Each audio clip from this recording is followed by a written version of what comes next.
Hey guys, welcome back to Blazed and Confused, and today we have another UFC video. I'm going to be talking about the return of Nick Diaz and 5 potential opponents he should fight next. Now I know during the Usman vs Masvidal 2 press conference, Dana was on about how Nick Diaz was returning and he was looking at getting him a fight. So this is very exciting news in the MMA community, but let's jump straight into the 5 fights that could happen for Nick Diaz. But moving in at number 5 is Robbie Lawler.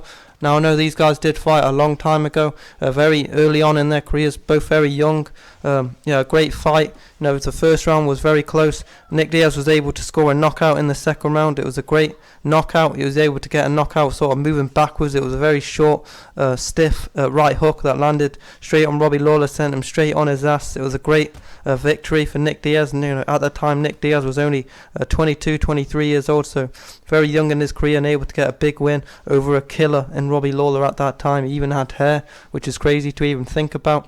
But if you sort of look at where they are in their careers right now, I think it makes sense. Obviously, I know Robbie Lawler is on a bit of a skid, but Nick Diaz is also coming off of a loss to Anderson Silva, so I think it does make sense. I think it's a big win for Nick Diaz if he can go in there and then since be a former welterweight champion in Robbie Lawler. Obviously I know his skid, but it doesn't take away the fact that he was a champion and he's got some big wins in there. But I think this would be stylistically a very fun fight. It's a fan-friendly fight to make in the welterweight division. It can't be a boring fight if you look at their history with each other, if you look at the history in their UFC careers. So it's destined to be a great warm-up fight, and I say a big name again to put on Nick Diaz's resume if he can beat Robbie Lawler in his prime and then also beat Robbie Lawler being the former welterweight champion that he is. I think it's a big win for Nick Diaz. But moving in at number 4, we've got Carlos Condit. Another big rematch for him. I know these guys did fight about 8 years ago. It was a very long time ago, but Carlos Condit was able to get the win by unanimous decision. But he was able to also get a title shot over GSP and Nick Diaz. So that just sort of shows how close the fight was and how close the fans thought it was for Nick Diaz to get an immediate title shot over that loss is pretty crazy. But if you look at Carlos Condit now, he's on a bit of a winning streak, so it's a more credible win for Nick Diaz to return to. If he can beat someone who is on a bit of a winning streak, it's probably a bit more satisfying for him mentally. Excuse me, guys, knowing that he's challenged himself in that way. But as I say, a great fight to make. Stylistically, it's, as I say, another fan-friendly fight to make.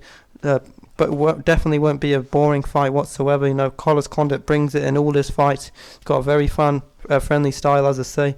Always puts up a good display of wrestling, grappling, boxing. So it'd be a good tester for Nick Diaz just to see where his MMA game is, just to see where he is mentally.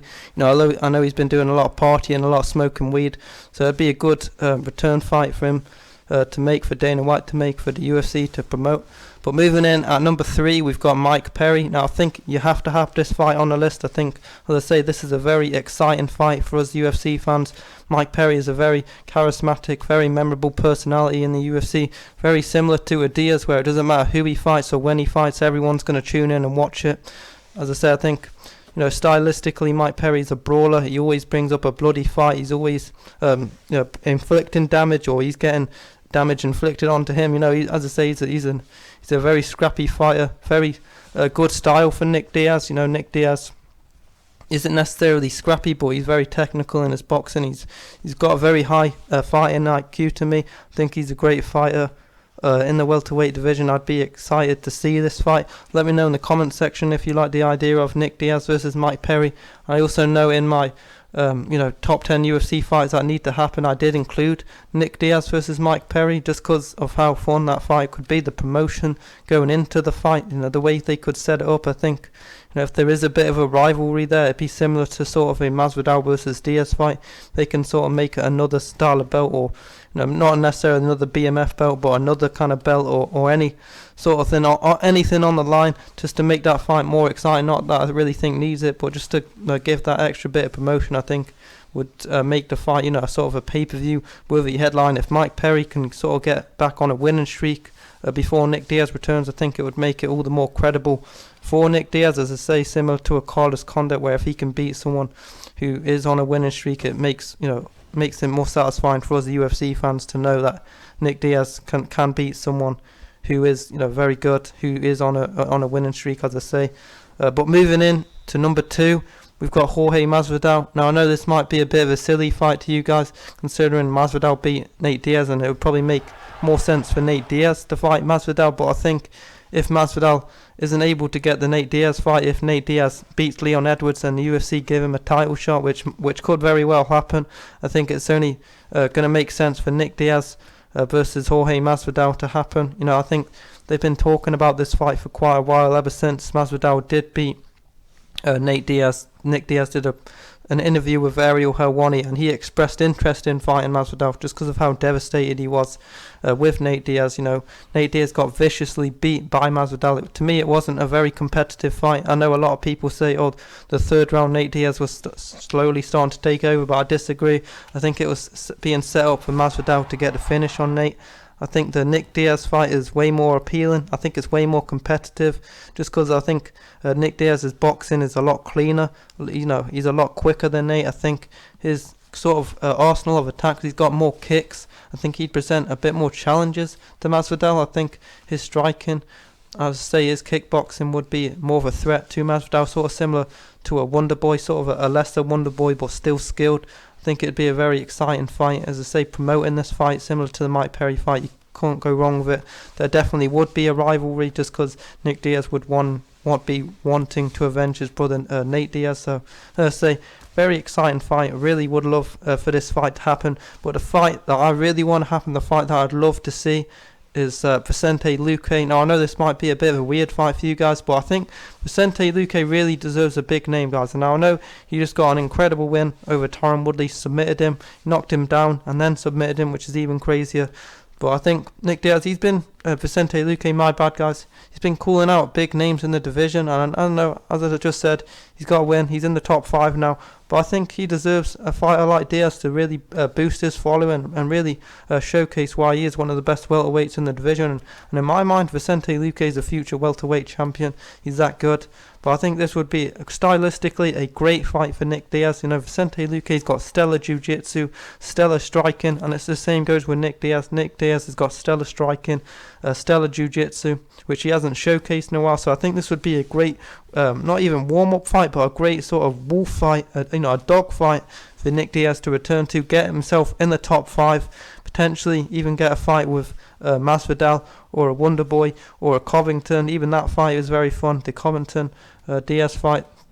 As I say, I really think Vicente Luque deserves this fight.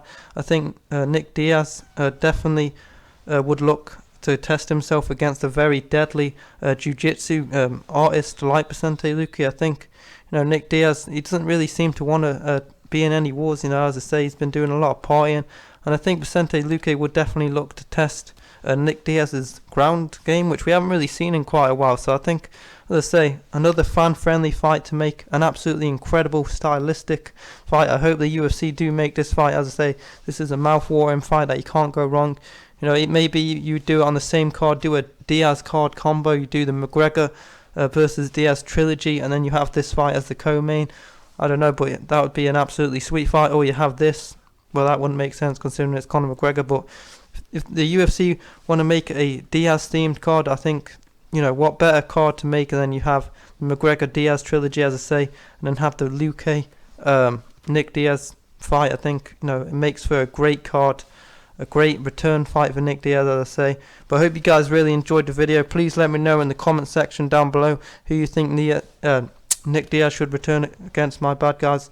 But I think there's a lot of options in there. Even as I say, the Colby fight is quite exciting. If Diaz can get a number 3 contender spot over Leon Edwards, and I think Nick Diaz can get a number 1 contender spot over Colby. I think even Colby's expressed interest in that fight. But as I say, I hope you guys really enjoyed the video. Please like, subscribe. If you guys didn't see my Minecraft video, I did a friend's apartment tour. It's done very well, and I appreciate all the support I got on a video. I also did a Stranger Things 4 teaser reaction and sort of gave a mini theory as to what I think it could mean for the plot of season 4. Also, guys, stay tuned for my Marina Rodriguez versus Michelle Waterson breakdown and reaction video. There's some stellar fights going on tonight. I hope you guys are going to be tuning in. You've got the return of Cowboy Cerrone. You've got Jeff Neal, he's coming back. You've got Maurice Green, who's always exciting to watch, very emotional fighter, very nice fighter to sort of root for in the octagon. But as I say, I cannot wait for tonight. There's also some good boxing on. Canelo, I can't even say his name. Canelo Alvarez fights Billy Joe Saunders. I hope you guys are going to be watching that fight tonight too. I may start doing more boxing themed videos. If you guys want to see boxing content, also drop a comment down below and I'll happily do them. If you guys want to stay connected on all my social media, I'll also leave a link for all my social medias account on there. I always post funny pictures, funny videos on there. So if you guys want to stay connected and sort of follow my life a bit, keep up to date with the channel, I'll leave a link to all my socials down below. But yeah guys, peace.